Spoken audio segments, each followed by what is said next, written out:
Tomorrow, June 17th, the Kickstarter drive begins for Notebook on Cities and Culture's 4th season.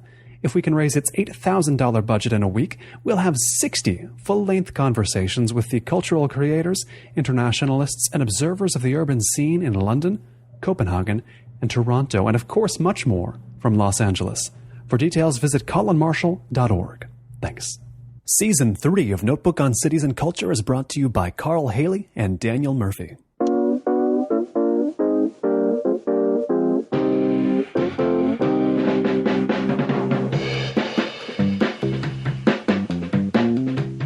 Normally ask a question this simple, but you have great powers of description. What is Vancouver? Oh, wow. Put on the spot with the first question. Well, Vancouver is a lot of things to me. I mean, I'm very drawn personally to the climate and the sort of organic natural qualities of this place. I'm a big lover of the sea, and I like to be close to it. From a cultural standpoint, Vancouver is an interesting town. I think much different in some ways than it was 50 years ago, but perhaps not entirely. And 50 years ago, it was a resource town. It was a little bit of a tougher town maybe than it is now. Now it sort of champions itself as a kind of place of leisure and lifestyle. But there's still a lingering sense of that history of Vancouver, I tend to think. It is Notebook on Cities and Culture. I'm Colin Marshall, coming to you from above Gastown, Vancouver, British Columbia, with one of the best-known and best-respected writers in the city, Timothy Taylor, whose novels include, well, I'll just go first one to last one. He's got 3 out right now. Stanley Park. You'll know that as an actual park here in Vancouver. The Blue Light Project most recently, and Story House in between them. He also has a collection of short stories, Silent Cruise. And I should also ask this. I asked you, what is Vancouver? What is CanLit, Timothy? Oh, well, that's a category or a pejorative, depending on who you ask. Oh, sure. CanLit is just what Canadian authors have come to think of, or come to use this term to describe the body of people writing in Canada. I think it had much more relevance at a time when the community was smaller, and it was perhaps more easy to see similar themes that were being explored by many different Canadian authors. At this point in history, I would say it has very little descriptive or categorical power, because there's people from a great diversity of backgrounds working on a great diversity of literary projects. So my stuff is very different, I think, than my colleagues here in Vancouver or certainly across the country. So it's a term used, but I'm not sure that it really tells us very much. When you see yourself referred to as CanLit author Timothy Taylor, what do you think? Well, I mean, I'm a big believer that people are inspired by models and inspirations from artists who are doing things that they think are that are valid, and so we inevitably follow the lead of people who inspired us. And only one of the people I think of on the quick list is Canadian. So, my inspirations come from other countries, and so it doesn't mean very much to describe me as a CanLit author. But when your inspirations come from other countries, Vancouver is one of the best places you can live, right?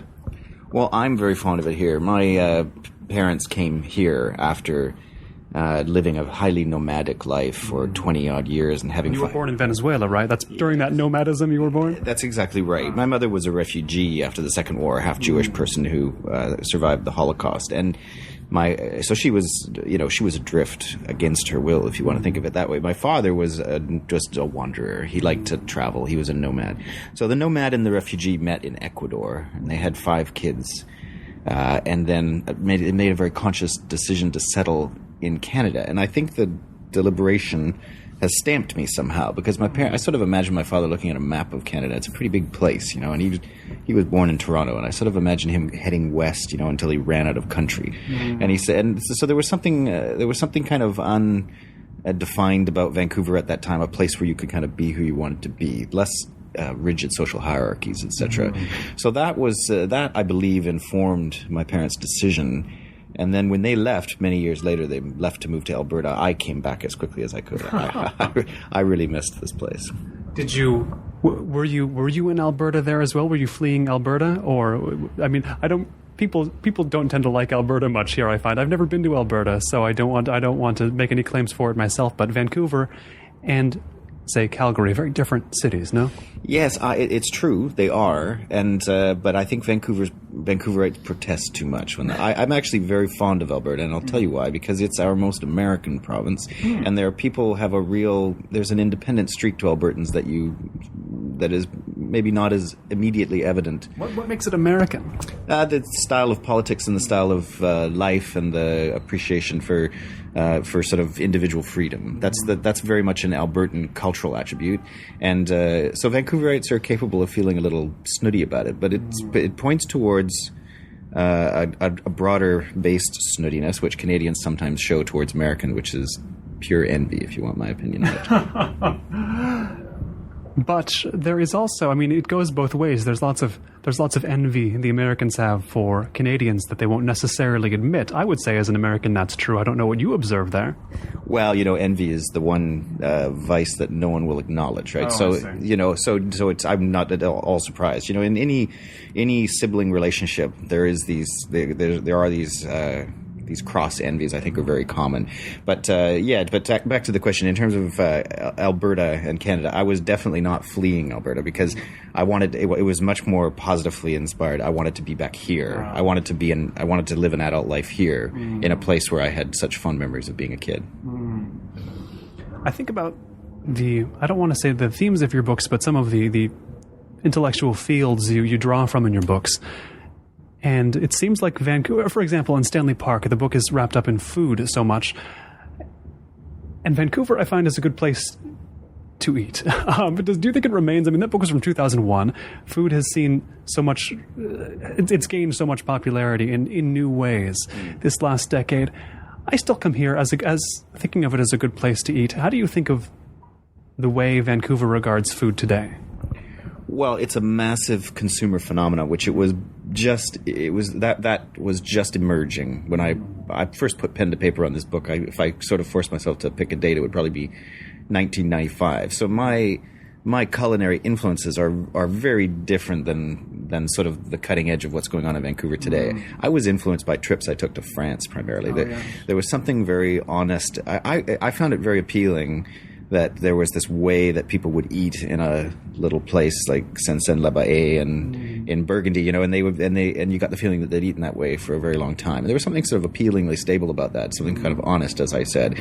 So I gave to my protagonist that set of inspirations, and that informed greatly the cooking. Now, interestingly, I completely accidentally predicted the sort of locavore phenomenon because I was not attempting to read the tea leaves. It was my interpretation of what that style of eating in France really meant. It meant a greater connectivity with the place you lived in, both because of the traditions and conventions of the cuisine and also because of the way they sourced ingredients. So from those strands of inspiration came this idea of bloods and crips, as I described them in the book. Yeah, bloods being the sort of rootsy cooks, and crips being the experimenters, and the crip cuisine today would be, what do they call that? Gastronomy. That's molecular gastronomy. Yes, that would sort of be the ultimate expression of crip cuisine today. Vancouver has many, many bloods and crips. No? Yeah. Oh, yeah. It's a real mixed place. I mean, blood cooking is actually really hard to find in a way in North America because we are kind of a melange of different influences and we come from all kinds of different places. What you find is sort of tribute restaurants that try to adhere to a given tradition. And of course, sometimes immigrants will come with their traditions to Vancouver and they'll sort of protect them. There's a place that makes Russian food over in the Kitsilano area. And, so there are restaurants like that around. But much more common is the creative blending of all kinds of different inspirations. Now, of course, you mentioned what you learned about what we would know today as locavorism in France. Vancouver, British Columbia, seems to be regarded as the part of Canada, one of the parts least connected to France. What French connection, as it were, do you feel here in Vancouver?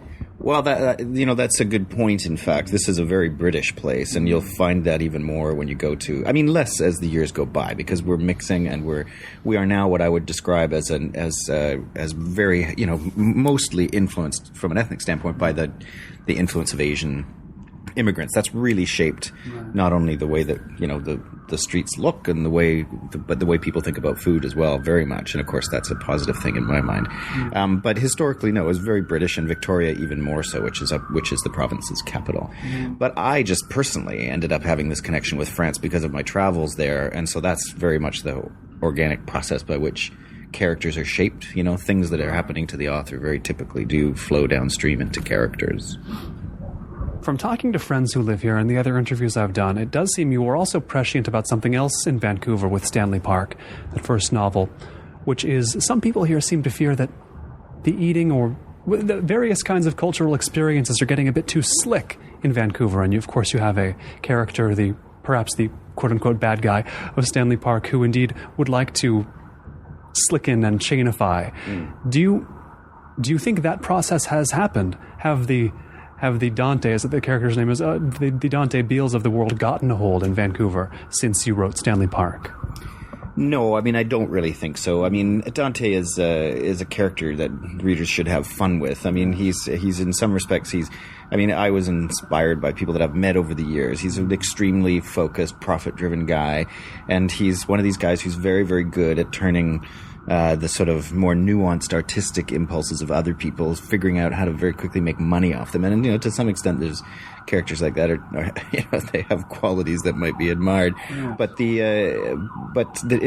certainly in the food business, that is not.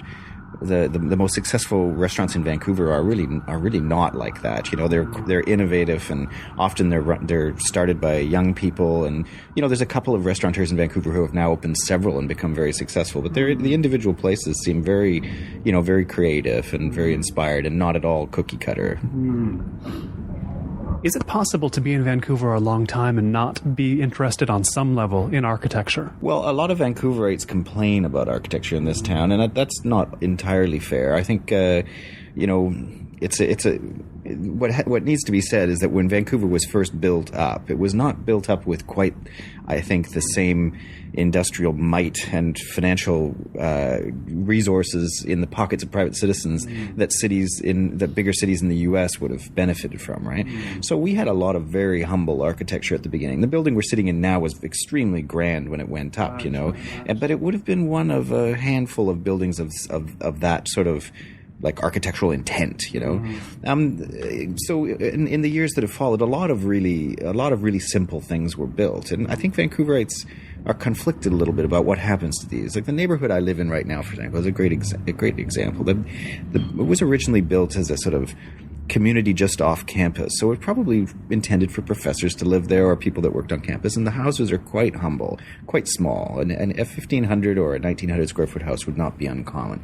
Now these houses, this neighborhood, because it's a very pretty leafy neighborhood, has since had a total change in fortunes, and an empty lot in that neighborhood will cost you about $1.5 million now, and that means that the people who buy them want different structures, and I can assure you they all want bigger ones. So there's a lot of really, really big houses, and I'm not going to say that they're all ugly because that's kind of unfair. The point is that the neighborhood is changing, and that real estate simply makes that a practical fact, and there's little you can do about it. So to be aware of architecture in Vancouver, I think, is partly colored by that. Tell me about your awareness of architecture, how it developed. I mean, it got to the point where you had to learn a lot to put architecture into your second novel, Story House. What sparked that for you, or what seemed like it might have sparked it? Well, the real creative spark for Story House is the idea of the conflict between the brothers. I have a sort of long-standing interest in kind of the creative and yet toxic relationships that can develop in what are sometimes referred to as dyadic relationships. Two men often who bond to one another in a way that is sort of both a repulsion and a magnetism. All three novels have it, if I'm not mistaken. I think you could probably tease it out of every one of my short stories too. Oh, sure. There's a lot. It's an ongoing interest, and it points towards my ongoing interest in the role of emulation and envy in human affairs, and I won't deny being influenced greatly by the writing of René Girard over the years, but to Story House, the brothers and that relationship between them, half brothers, is quite a crucial. That's quite a crucial detail. They have both have their father, but they come from different mothers. And that their competition, their rivalry, and yet their sort of toxic attraction to one another is what really drove the book. I knew I wanted them to be working on something, and I did somewhat arbitrarily come up with the idea of a building project. That was the first thing. I wanted them to build something together because, of course, it has emblematic power. And from that, I began to inform the characters with different interests and proclivities, and it seemed natural that one of them would have the architectural sensibility and the other would be a sort of hands-on, more practical guy. I wanted the world of hands and ideas to be sort of put into contrast. You mentioned René Girard, and I'm seeing a Girard shelf right behind you. For those who don't know, who are listening, who don't know who that is, tell me a little bit about your history reading René Girard. Well, I was introduced to him by a philosophy professor friend of mine at Humber College in Toronto, and he had read over the years a lot of writing that I had done about consumerism, and I have sort of shaped a specific critique of consumerism, which is sort of contra Naomi Klein, if I can say that. I am not so interested, or not at all convinced, I should say, in sort of the evilness of corporate entities per se, and their power to sort of force us to want things that we wouldn't want had they not insinuated those wants within us. I don't find that either an elegant or a particularly persuasive argument, because consumerism has such a strenuously voluntary quality to it. Strenuously voluntary. Yeah, You think they can't create desires, in other words. Well, the fact is that we create desires one to another, and corporations are probably in the worst position to do that. Who's in a really good position to do that are your friends. And so that those explanations, which do not necessarily mean that you are without criticism of corporate entities and their behavior or the way that advertising is mounted, for example, it nevertheless gives you a much more granular view of how consumer desires are shaped. That means it comes down to individual activity. In general, I am much more drawn to arguments that accommodate our autonomy, our ability to make choices, right? And so Girard was attractive to me on that level. He's a cultural anthropologist. He started as a literary theorist writing about Shakespeare, and what he teased out of Shakespeare and Dostoevsky and Flaubert and Stendhal and Cervantes very notably was a tendency of these authors to draw attention to what he referred to as mimetic desire. And mimetic desire is the desire that is inspired by a model.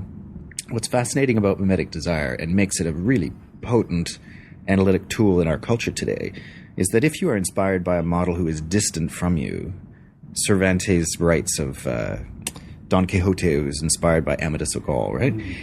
That's a distant, externalized mediator who is creating desires that do not create in you the sense that you're competing with the mediator. So, you know, Don Quixote wanders the country and suffers all kinds of terrible calamities, but he doesn't blame Amadis of Gaul.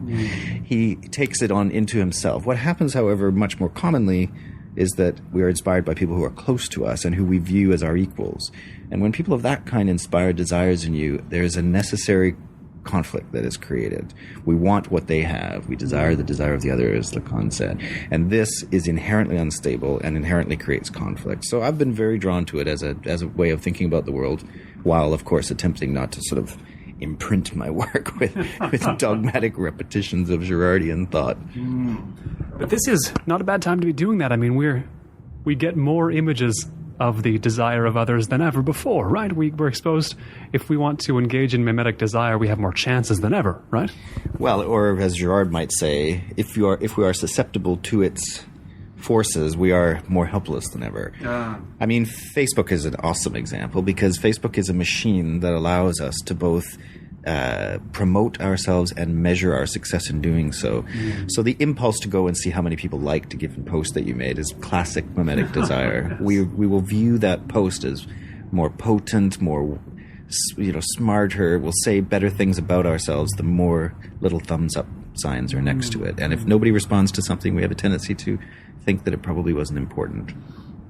What have you been interested in seeing in Vancouver as far as the desires that are dominant here? I mean, we could joke about the desire for real estate. The prices are so high, but what are the visible desires to you in this city? Unique to this city, that's a hard one. I think, I kind of view urban spaces in the quote-unquote democratic West as being almost contiguous. And actually, I would include Asia in much of that, you know. So when you go from one city to the other, you're encountering minor variations on a theme. And that, you know, I do tend to think there are more similarities than there are differences. So to go from downtown London somewhere, to go from a boutique hotel in downtown London and into one in Yaletown here in Vancouver, you could absolutely be in the same place. You're in the urban country. You're in the urban consumer zone. I see. And it's very, very standardized. I mean, to that extent, we see evidence of the Dante style approach to business, is that there's a lot of the same stuff available everywhere. So on that really obvious level, there's been kind of a saming out. Right. But people also travel much more, and so we're used to being in different places. And I think the result of people moving around is that there tends to be a little bit of evening out that goes on, you know. And of course, you have a preference for Vancouver over other cities in this urban consumer zone, no? So there's enough difference remaining that this is your clear choice, right? Yeah, it really is. I'm comfortable here. My wife and I have lived here for a long time. We have a child now who's in the school system here, and all these things, you know, begin to sort of root you in place. You know, my father was very good at uprooting and moving, but I don't seem to have inherited that from him.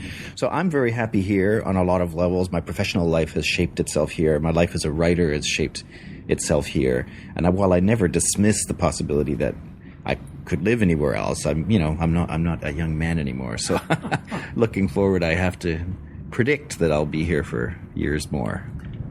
Vancouver is described as an international city. Toronto is described as an even more international city. What's the difference in the internationalism, to your mind, of Vancouver and Toronto? Not a lot, really. I mean, Vancouver is very linked to the Pacific Rim, and culturally has a lot in common with other Pacific cities in the U.S., for example, and Asia. You know, that's sort of what we look and feel like, what we sound like, what we taste like. You know, Toronto is connected through, you know, a similar network, but to different places. You know, I think Torontonians fancy themselves somewhat like New York, with that, and they have many reasons to say so, given they're the financial center in Canada. And you know, by far the majority of head offices in the country are in Toronto. So if you want to analyze the culture of a place in terms of who the residents think they're like, I think you'd find that Torontonians and Vancouverites would say different places. Your second novel, Storyhouse, is not set only in Vancouver. It's of course got other cities as well, playing major parts. And Los Angeles, the city where I record most of these interviews, is one of them. We talked off mic a bit about this. I posited that, you know, these cities look so different, Los Angeles and Vancouver. On the surface, they seem to be the most different cities on the West Coast. But in a sense that they are international places, that they take in all comers and are changed by them more than they change those comers, I would say. Are they more similar than we would think? Well, I think they are similar in the way you're describing. I mean, Los Angeles has quite a distinct culture. I think it's it's been enshrined in many media representations and in the movies, of course. And Vancouver is a little different that way. We seem to both like, you know, lattes and stretchy yoga pants, but there are differences in those images. Many films are shot in Los Angeles. Many films are shot in Vancouver. Occasionally, a real Los Angeles story gets told in one of these films. Not that often, though. Right. Vancouver, very, very rarely a Vancouver story is told. I'm not a Vancouverite. I would like to see Vancouver stories told. I would imagine you, even before you began writing stories set in Vancouver, wanted to see stories of Vancouver told. Well, I mean, you asked that question at a good time, because I'm phoning a movie producer from Los Angeles this afternoon, and he's interested in optioning Stanley Park. And I think Stanley Park has been optioned numerous times. I agree with you. I like the stories of this city. The fiction that I'm working on right now is once again rooted in Vancouver. Blue Light Project, I sort of lifted out and went to a fictitious place that could have been a city anywhere in the West.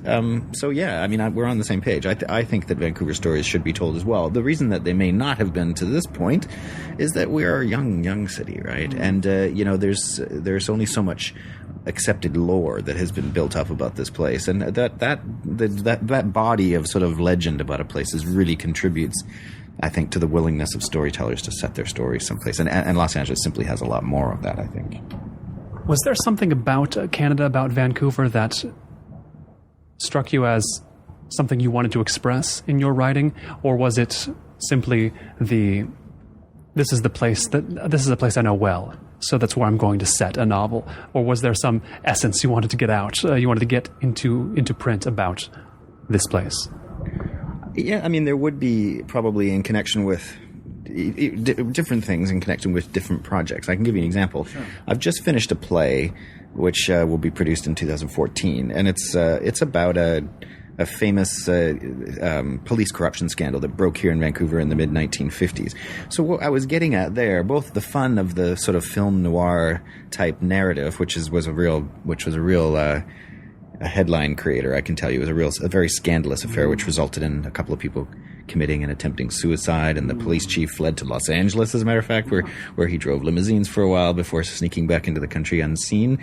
But all of that narrative was fun. But what I really wanted to get towards was how different Vancouver felt about itself back then. Mm. Vancouver was very proud of being a brash, kind of gutsy place where people, it was much more independent-minded, it seems to me, and much more willing to do mucky things. The hero of the story. A city that's also the country. Yeah, a little bit. I mean, it was a rough place, right? The hero of the play is a guy named Ray Monroe, who was a reporter who ran around town with a pistol in his pocket, and he, when there was a rapist loose in the city, he tracked the guy down and shot him. Yeah. And this is sort of the kind of thing that is absolutely unimaginable today, when Vancouver is much more interested in presenting a sort of sophisticated, polished, healthy, and clean image of itself.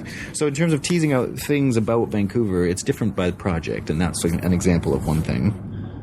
Do you think that core essence of wild Vancouver is still there underneath these glittering condo towers? Yeah, to a degree. I mean, our demographics have changed here, and I think many more people are moving here who have sophisticated international life experience behind them, and that necessarily changes a place. I mean, the people that were coming to Vancouver in the 30s and 40s, without making any generalizations, I think many more of them were people who were, seeking their fortune and not necessarily people who had that kind of exposure. The other city that takes up a chunk of Storyhouse is Seoul, South Korea. What made that point of fascination for you? I may go there next season with this show, but what turned your head toward it? Well, of the two brothers in the sort of toxic duo that I've been describing, one of them is involved in the counterfeit trade. I knew a guy who was involved in the counterfeit trade. These are guys who back in the 90s used to produce fake perfumes and fake T-shirts and sure. Fake designer watches were a big one for a while. And I got very fascinated by this guy's business. There was sort of an ultra-entrepreneurial spirit in the community of people who did this sort of quasi-legal work. And it was quasi-legal for a while because there weren't laws written about whether or not you were allowed to say, this here is a fake Cartier watch, and as long as you were honest about it. I mean, they never pretended that they were real. So people sort of had... Well, what I really liked about it, and it was evident in my friend's life, is the way he was sort of hacking consumer culture. He was sort of saying, people want these silly things. So what you do is you sell them a fake one, and you say, look, it's fake, but then you get to walk around. And it was... Of course, that's why Cartier got upset about it, because we were diluting not just the brand in terms of there were too many Cartiers out there. They were diluting the very idea of the brand. I mean, if a person could sport a facsimile and it would be just as good from the standpoint of boosting their status as a real one, well, then Cartier's in deep trouble because, of course, everyone will take the quartz version over the expensive Swiss-made, chronographic movement. So I am getting to Seoul. It was the reason then that Seoul struck me is I had a spectacular trip there on a magazine assignment going back, and I encountered Dongdaemun Market. And at Dongdaemun, I discovered that there was this one particular area where the legend had it you could take anything and they would reproduce it for you in 7 days or something. Any consumer wearable, virtually. And so there was this industry of counterfeiting that was happening over there, and it was so efficient, so polished, and of such intensity that they could turn around counterfeits that fast. And that was just a fascinating idea, and so in the story, my counterfeiter ends up going to Seoul, Korea for a trip. Tell me what you enjoy about describing places on assignments, say, like the one you've described, going to Seoul, or describing places using fiction, as you do in, say, the Soul of Storyhouse?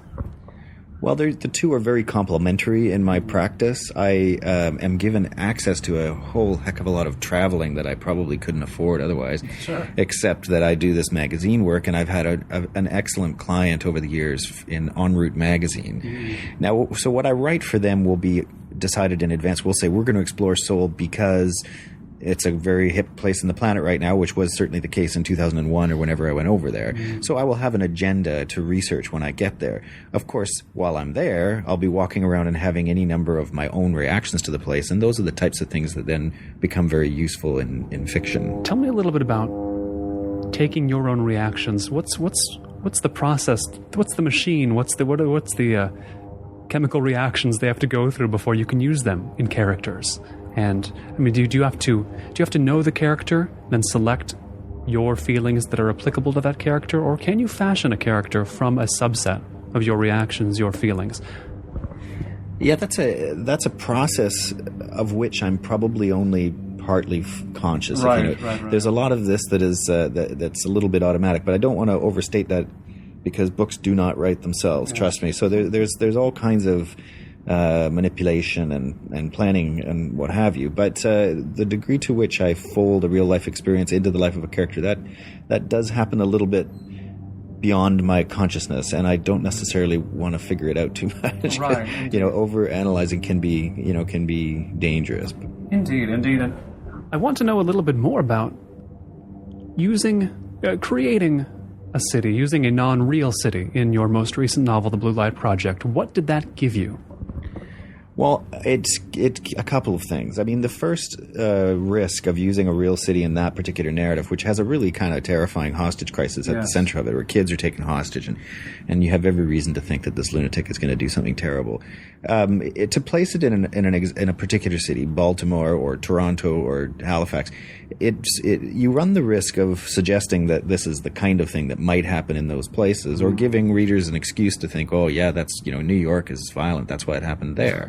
So you sort of let readers off the hook by allowing them to fix it onto somebody else's town. Right. I think I would have also exposed myself to some really boring mechanical challenges. Like, for example, I would have to then educate myself on precisely how the Minneapolis Police Department handles such a case in order to be accurate. And so the placing of it in one specific city came with a bit of an added research burden. Mm. But I think probably the most important reason is to generalize it, is to allow everybody to contemplate the possibility that this could be their town. So the city is never named. It's just neighborhoods, and those neighborhoods were chosen. I can think of, there's one neighborhood called Stoughton, for example.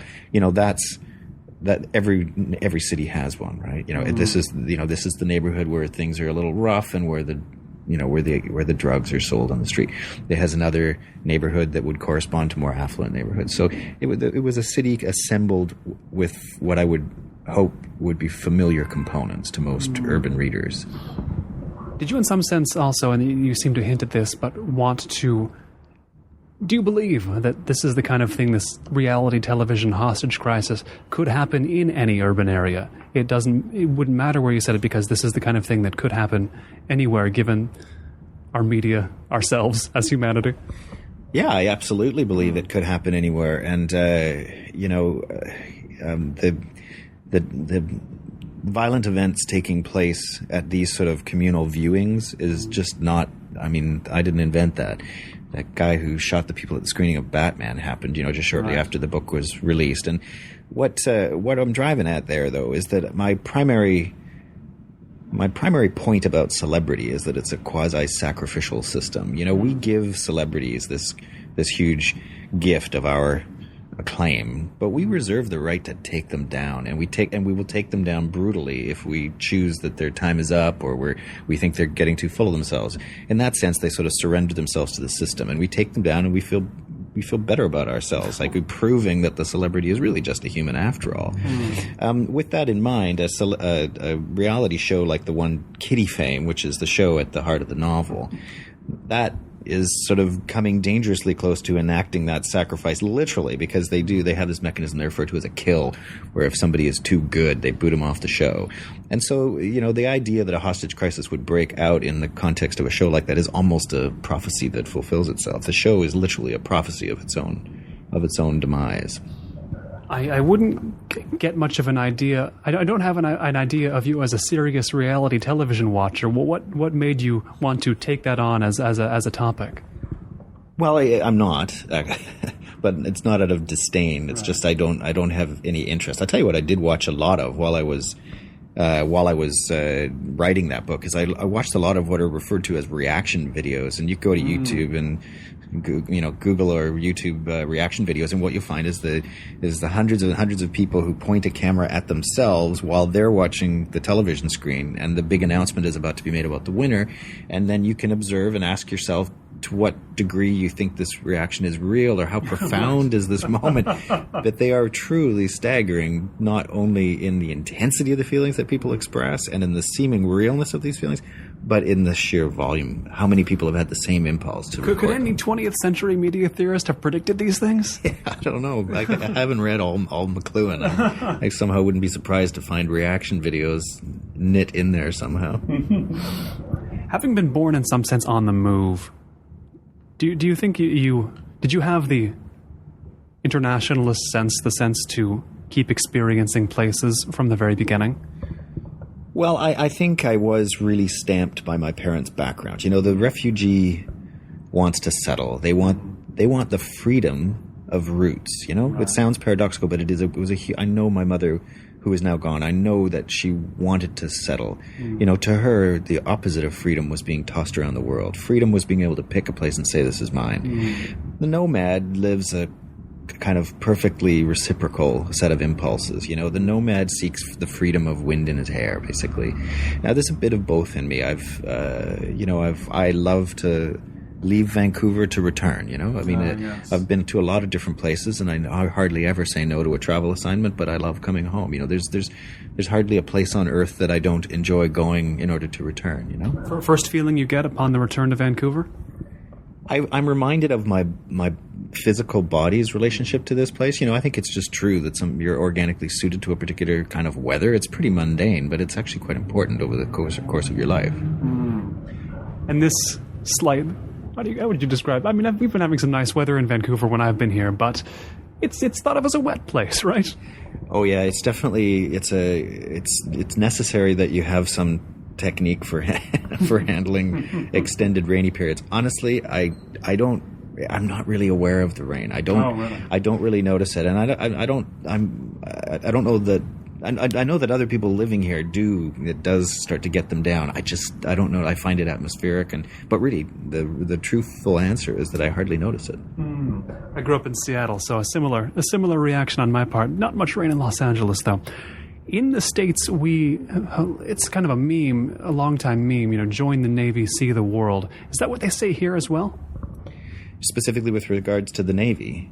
Well, it's funny that you asked, because I joined the Navy, but I didn't I did that, I would say, for the classic, mimetic reasons. My father was in the Navy, and I fancied that he had lived a very adventurous life when he was younger, so some part of my brain was saying that by association I might absorb some of the excitement if I joined. But I also, probably more importantly, I had a couple of real close friends in university who had joined, and they were using it as a way to pay their way through school, and they had joined up in officer training, and, there was a Cold War on at the time, but it was otherwise not...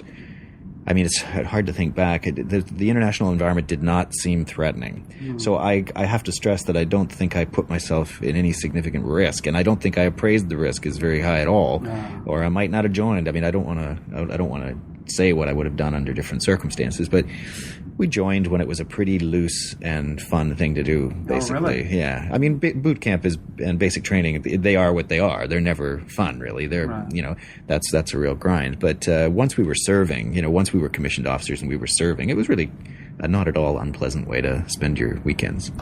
Did you already know that writing would be your ultimate pursuit when you were in the Navy?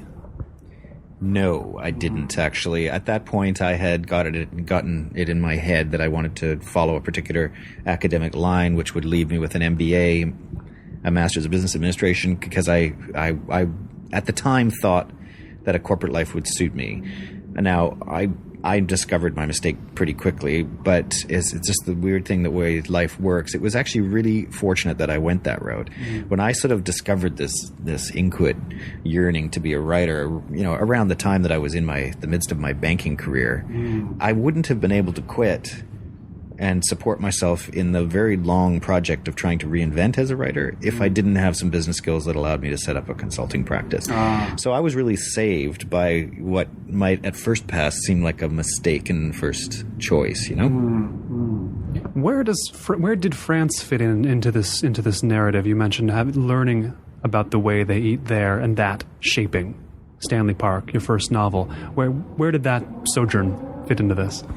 Well, my wife and I didn't get around to we didn't travel in university like some students do. We were very nose to the grindstone types, and so we got all our education in place. And it wasn't until we were in our first jobs that we had enough money to travel. So we started traveling a little bit, traveling on the cheap, as you can imagine. We were just in our mid-20s. We started traveling in the sort of early to mid-90s, and there were two destinations that had always absolutely riveted me. One, Paris, for the very common reason that I had read all the expat writers that lived there. And so we very much wanted to go to Paris. I would have said Paris, without really knowing that there were other things to discover in France. But as a result of going to Paris, then we began to tour around a little bit, and we ended up there was this idea at some point that we would go to the source of the Seine River. It was sort of like get out of Paris and then go to the place where Paris begins, something along those lines. I don't know if we ever really articulated it one to the other, but that was the idea. So we went to a town called Seine-Saint-Labaye, which is where this rather official-looking grotto with a stream coming out of it and a statue of the goddess Sequana is there. And then we learned from locals, because we got friendly with a couple of locals. We were staying actually around the corner in a town called Pelleray. And in Pelleray, they'll tell you that's where the real source of the Seine River is. And then you can go into a fantastic magical forest there and stand near a hillside covered in clover, and you can hear it. And it's just trickling out of the ground and just gathering into the very beginning of a little rivulet that then goes around the corner and enters that grotto where the official start of the Seine River is. So I found that experience was really shaped my sense of what was possible with this chef character that I was struggling with. I was very easily able to transpose my excitement about having seen something sort of ultra-local, this real true source of the Seine River, and transfer that to him and then give it the different flavors and colors that it would have in the mind of a chef. So that was not a difficult process at all. I really felt sparked by my visit to Pelleray, and I've never been back, and I'd love to go back. What fascinates you about the entrepreneur in a broad sense? I mean, of course, the most obvious example is Jeremy, the chef of Stanley Park, but you could say the same for many characters in your novels, right down to the rabbit, the street artist in the Blue Light Project. You seem to be fascinated by entrepreneurs. Is that true? Yeah, you got me totally. I mean, there's something to do with my father there, no doubt. I mean, he had a senior corporate job for years. He was an engineer and moved to Alberta in connection with that work. But he was very careful about exercising his entrepreneurial wings until he was, very established and had been working for many years. And then sort of in his mid-50s, he quit and started a company of his own, and he was very successful. Now that spirit that a 55-year-old man or however old he was would say, you know what, I've had it with this very cushy, high-paid executive job. I'm going to build something of my own. Undoubtedly made an impression on me. And it was no doubt, it helped shape my ambitions to the extent that I studied economics and business. So I retain some of the admiration that I felt as a younger person, even though, I've gone a different direction now. But a lot, really, my work since about 1999 to today has been all writing all the time. I don't do any more consulting work, haven't for many years. And to that extent, I'm very much an entrepreneur myself. To keep this whole project going, to be able to produce any fiction at all, I have to be quite businesslike about doing other work. So that's where the magazine, I'm lucky that the work I do and get paid for is also, I've found those projects very stimulating. Jeremy, the entrepreneurial chef, seems driven by a realization that in North America, people don't eat very well. And I've heard you make the same observation in interviews that, you realized we're not eating as well as we could be here in North America. Are we not doing other things as well as we could be because of how young our societies are here? Beyond eating, you mean? Beyond eating. Well, we have a real paradox on our hands here, if you want to hear my theoretical untangling of that very good question. We are an individualist culture, and we have been sort of freed by virtue of being North Americans. We've sort of, from the very beginning of our nation's histories, we have enacted a bid to free ourselves from established hierarchies and cultural structures. We have claimed for ourselves the right to self-invent. What that does, as Tocqueville observed, is that it introduces into our culture the sense that we will acknowledge no one to be senior to us in a kind of innate and inner way. They may have an office that we elected them into. They may have leadership of a big company that they fought their way to the top of, but they're no better than us. We're all the same. We're all equal, and that gives rise to a feeling of competition between people that is justified on the basis of the things we believe about ourselves. When you have that in a culture, you typically do not have access then to some of the communal comforts that we associate with more traditional societies. So when I go to a little town of Pelleray, which obviously would be a much less international place than it is in Vancouver, but also much less of an individually driven phenomenon. It's a communal phenomenon that has its roots in hundreds of years of history. I will be fascinated there as a young man by something I sense in the solidity of their conventions and their traditions, even though I have to acknowledge now as an older adult that I would have no access to those in my own life. I'm past that. This is a horse that is out of the barn, if you want to think of it that way. Now, I think you've correctly described the situation, the double-edged sword of both Canada and America. These North America. Mexico is, of course, also North America, but they have a little different, I would say, in the sense of in the way you've described tradition. But tell me this. I read about writing in Canada, and some say it's very difficult because Canada is especially rootless, especially North American, especially young. Do you think Canada is the New-Worldiest, New World place in that sense?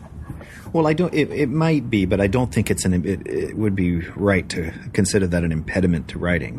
The culture around a writer is what it is, and the writer's job, I'm being a bit narrow here because other writers might define their job differently, but I define the job of the literary writer to be the consideration of what's going on in the world around us. So if it is indeed, as you describe, a place of kind of heightened rootlessness and sort of the most immature conventions and traditions, for example, well, then those are the things that the writer has to concern himself with. And if you look at my fiction, maybe that's exactly what is reflected there. Is it irony or yearning that one of the best-known clothing brands here is called Roots?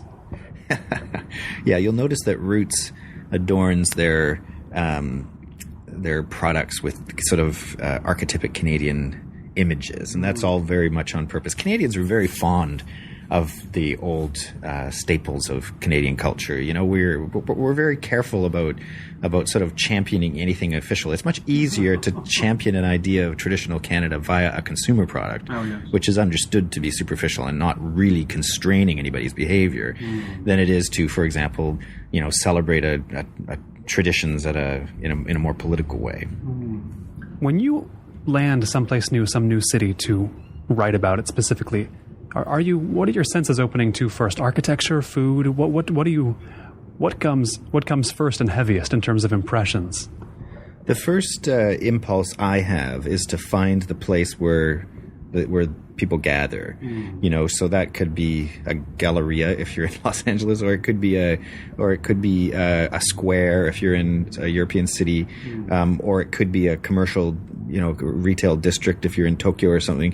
And there are these places you can go and sort of watch the Tokyoites be Tokyoites, right? And so you try your best to do that. That's what I do first. Right. Now, it's not at all uncommon for that to have a food component to it, because, restaurants are also a great sort of access point.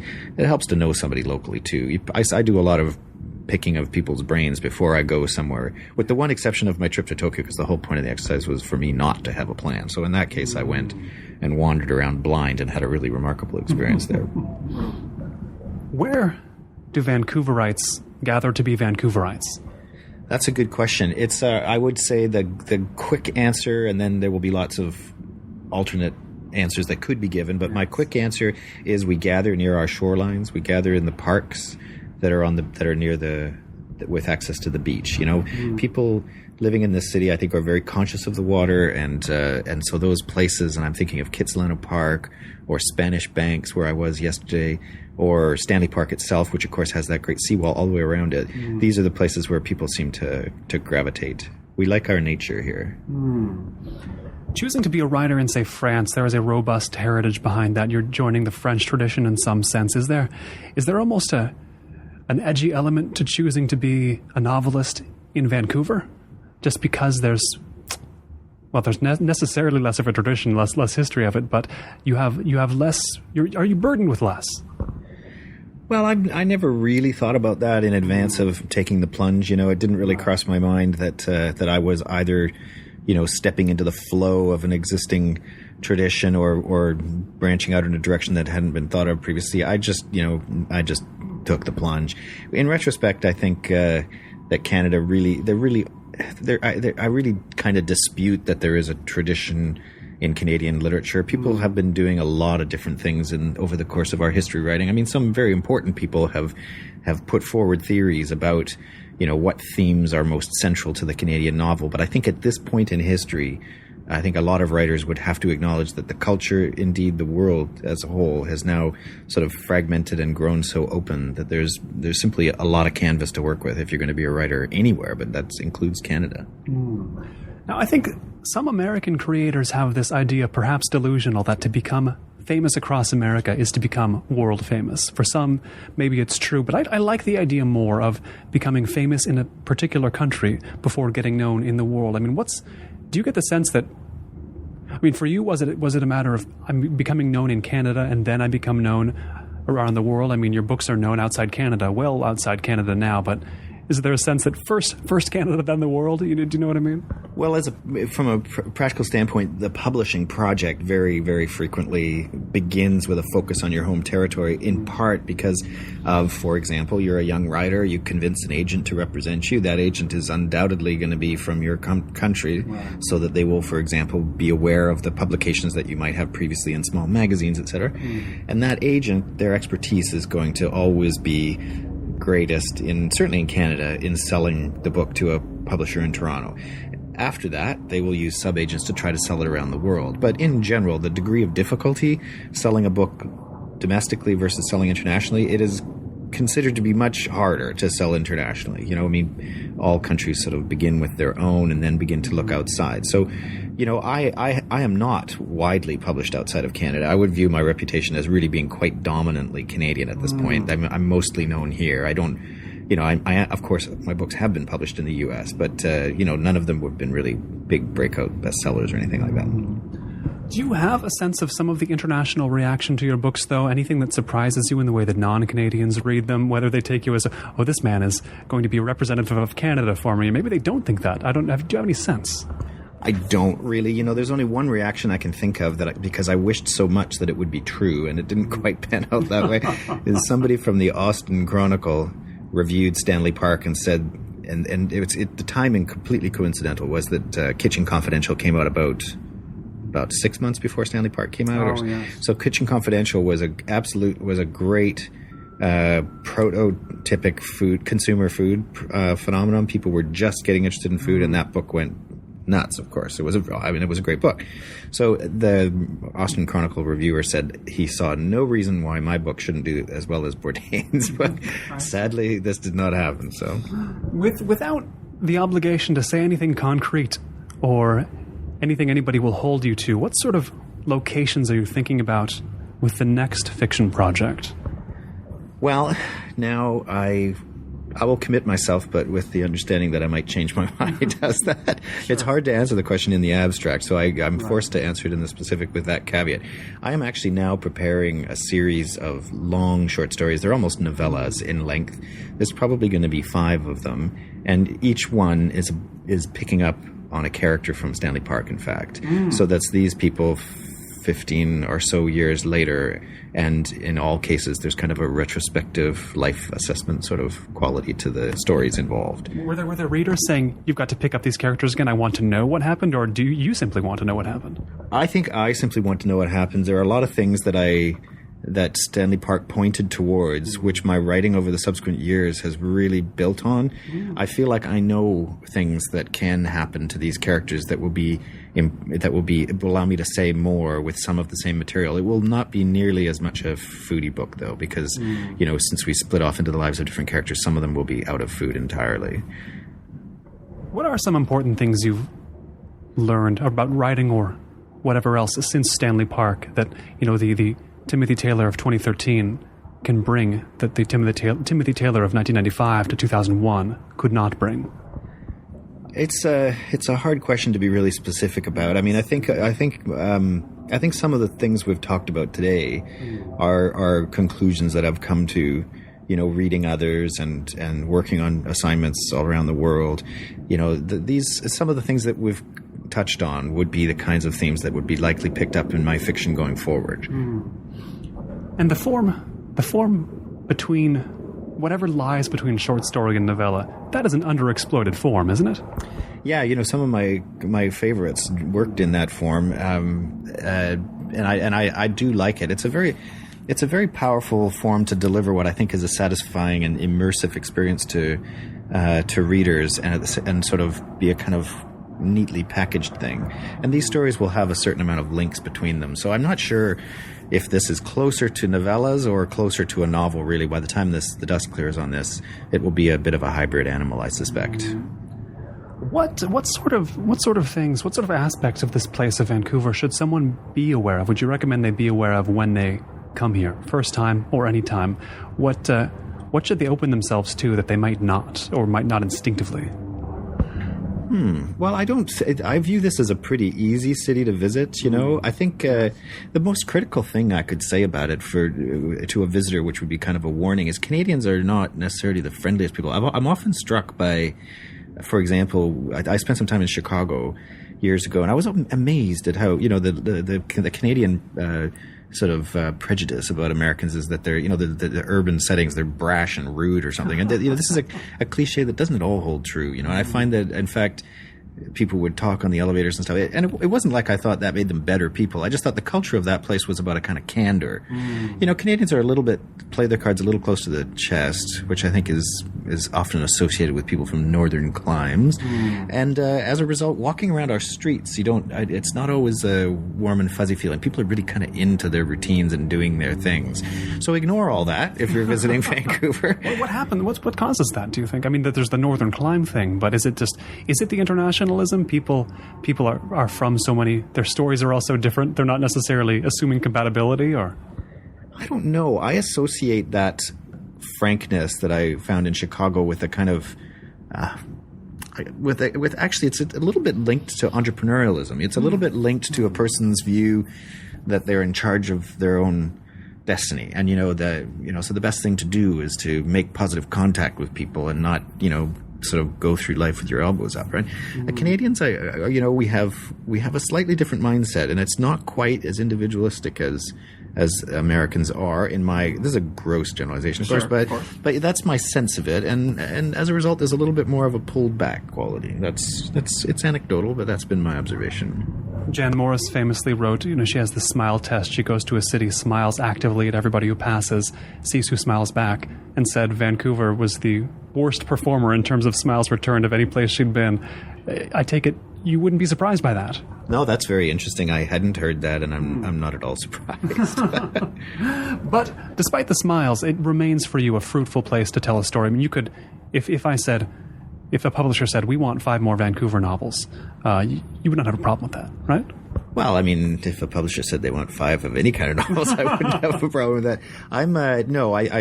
As I said earlier, I expect to be here. I can tell you a secret. I just found out that I'll be taking a position at the University of British Columbia as a professor in the creative writing department there. And so my roots will go deeper here because I'll be involved with an organization here. So yes, I fully expect to be here. And at the moment, since I'm writing stories that are based here or about characters who spent time here, because not all of them will actually be in Vancouver. At least one, I suspect, will happen in Napa Valley. So so that means I'm very bound to the place in terms of my fiction at the moment, and so it's hard to think about what might come next. I've been speaking here above Gastown in Vancouver, British Columbia, with novelist and writer of Place, Timothy Taylor, author of Stanley Park, Story House, The Blue Light Project, Silent Cruise, a new one in the works, soon to be teaching as well at the University of British Columbia. Timothy, thanks so much. My pleasure. This has been Notebook on Cities and Culture. I've been Colin Marshall. You can keep up with the cultural creators, internationalists, and observers of the urban scene on the show at colinmarshall.org. Thanks. And special thanks to everybody who backed Season 3 on Kickstarter, including Paige Calvert, Jonathan Crow, Douglas Dollars, Paul Doyle, John French, Eric Graham, Will Graham, Umberto Grant, Kimberly Hahn, Carl Haley, Stefan Halperin, Matt Howie, Andrew Hovenick, Mark Hines, Andy Cooney, Mark Larson, Matthew Lickey, Mr. Munvirzi, Rob Montz, Lindsay Muniak, Daniel Murphy, Aidan Millman, Patrick O'Flaherty, Danny Olson, Michael O'Regan, Blake Riley, Rob Schultz, Cam Smith, Small Demons, Todd Shimoda, Kevin Smokler, Thomas Unterberger, Matt Warren, and Wayne Wright.